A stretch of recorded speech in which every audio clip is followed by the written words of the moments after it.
पुरी जिला सातसंगठारे थिबा स्वास्थ्य एवं आरोग्य केन्द्र दीर्घ 8 वर्ष धरी नियुक्ति थिबा ऋषिकेश नायकଙ୍କ नामरे संगीन अभियोग होइतला।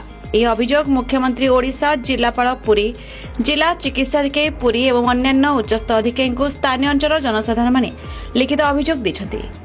ଲିଖିତ ଅଭିଯୋଗ ଉପରେ କୌଣସି କାର୍ଯ୍ୟକାରୀ ନ ହେବାରୁ ନିଯୁକ୍ତି ଥିବା ଡାକ୍ତର ଶ୍ରୀ ନାୟକ ଅଧତାର ଚରମ ସୀମା ରହିଛି। ଅଧତା ବଢ଼ିବା ପଛରେ ସ୍ଥାନୀୟ ଅଞ୍ଚଳ ଜଣେ ଅସାମାଜିକ ଯୁବକଙ୍କୁ ନିଜର ବଡିଗାର୍ଡରେ ବ୍ୟବହାର କରୁଛନ୍ତି। सेपटे श्री नायक सरकारी डाक्तखाना न बसी पिपिली दाण्ड मकुंदपुर अंचल निजे एक प्राइवेट क्लिनिक खोली सेठाकु रोगी और संपर्क को नहीं चिकित्सा करी व्यापक अर्थ आदाय सदासर्वदा रहउछन्ति।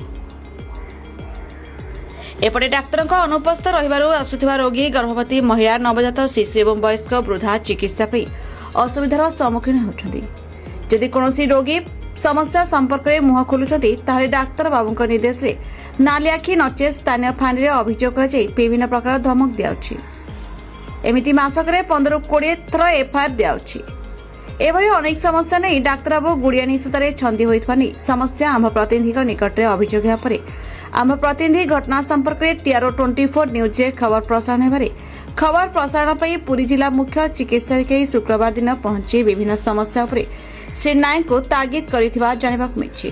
एने मुख्य चिकित्सा अधिकारी मतामत लोड़े से कहते आगामी दिन में अभियोग आसिले कार्यानुष्ठान नियाजिबो। पुरीरो Diwakar Pradhan report the republic Odisha 24 news.